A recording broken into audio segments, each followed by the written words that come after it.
Hello, we're Team Aqua, and our proposal is to study Pleurotus Ostreatus, or the common oyster mushroom, as a bioremediator of common persistent pesticides in water. I'm Liam. I'm Tammy. I'm Bridget. I'm Xiaolin. And I'm Maddie.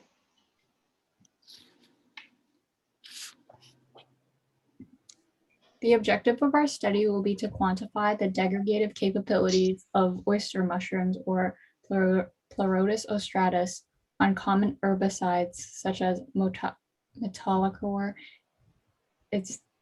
acetochlor, and cyanazine with LC-MS analysis. We will focus on better understanding how Pleurotus Ostreatus reacts with the long persistent herbicides. To do so, we will compare how oyster mushrooms degrade each herbicide.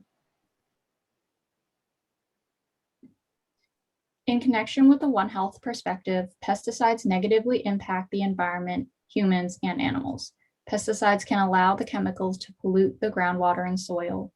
Plants and vegetation that grow from the groundwater can be affected from the pollution. Groundwater contamination can cause poor water quality and allow bacteria to grow and infect animals and humans that consume the vegetation and water.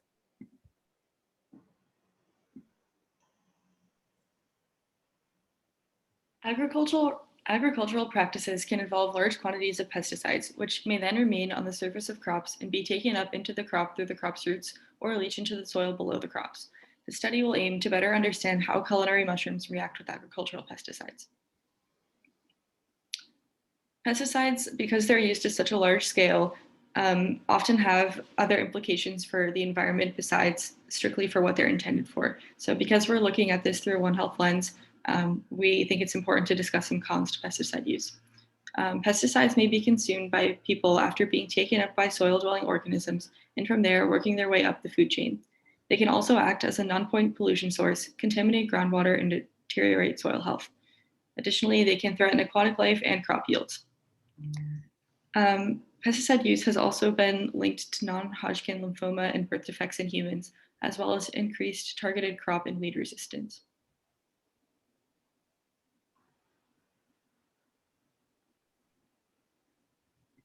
The study will focus on how Pleurotus Ostreatus degrades the herbicides acetochlor, cyanazine, and metolachlor. Mushrooms are crucial in the remediation of groundwater pollution because of its bioremediation capabilities. Fungi, like mushrooms, have been used to clean sites that are contaminated with organic pollutants, petroleum, pesticides, and pharmaceuticals. Additionally, mushrooms can survive in a wide range of climates and habitats.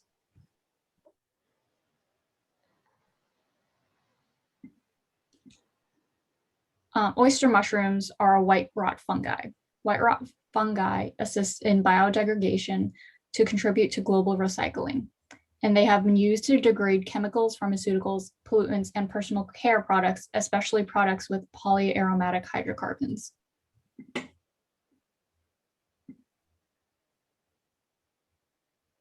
Acetochlor, cyanazine, and metolachlor are long persisting herbicides, and they are commonly used to kill surplus plants.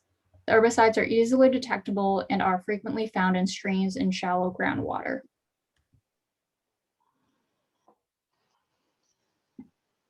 So for the methods, we propose preparing several or many plates of Pleurotus Ostreatus, and we'll spike them with various concentrations of the focus pesticides. We'll study over a span of 5 weeks with LCMS the change in these concentrations, and we'll use a calibration curve to quantify the herbicide concentrations throughout this time and to determine how well the fungus breaks down the pesticides, as well as the identity of the degradates. So we plan our fungi in the agar plates so we can manage our experiments better. The agar, malt, ester, and water is mixed, and then we sterilize the mixture in the high pressure steamer. And we plan the inocular in the petri dish. So for spiking, we plan on using 0.5, 1, and 2 parts per billion concentrated solutions, which mirror the amount that these pesticides are found in natural contaminated sites. So here we have a few examples of what we expect from the LCMS and what exactly they'll do for us. So right here we have the HPLC on the left and MS data on the right. So it's high performance liquid chromatography and mass spectroscopy. The high performance liquid chromatography allows us to separate all the compounds in a sample by their polarity. So each different peak here corresponds to a different compound. And this will be useful for us because we'll be able to track the change in concentration relative to the change in the peak area under all these peaks. And on the right, we have MS. With LCMS, you can take the MS spectra from any point under these curves.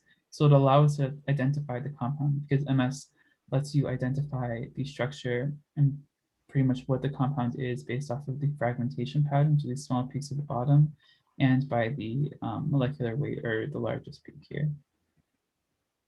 And this is what we're sort of expecting for the LCMS over time. This is from an HPLC study studying fermentation at room temperature on the left and on the right of different sugars.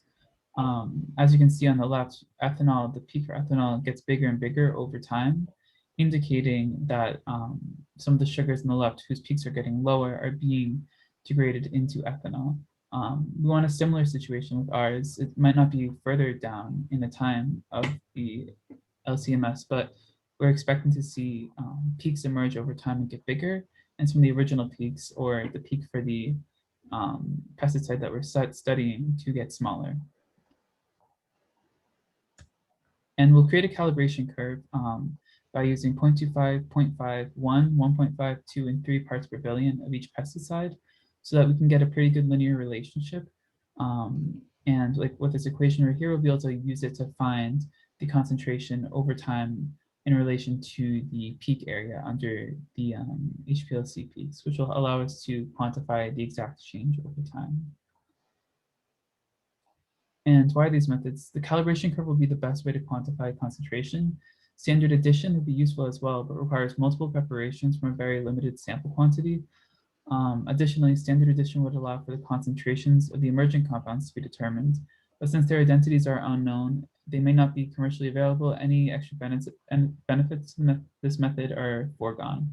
So we won't be able to identify which peak is which, especially if we use regular HPLC, we wouldn't be able to have the MS to identify exactly what compounds are emerging. So the calibration curve in LCMS will be the best for this.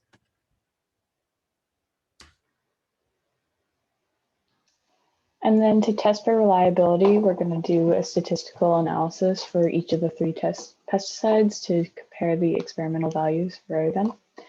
An F-test is going to be used to examine the similarity between the variance of the values on the concentration curve to evaluate precision of the data. These values will be compared to one another using a t-test, which will test for statistically significant average rates of change in parts per billion concentration. And then a difference from the t-test will indicate a statistically significant change in concentration, which will indicate that the Pleurotus Ostreatus is effective in bioremediating each of the pesticides.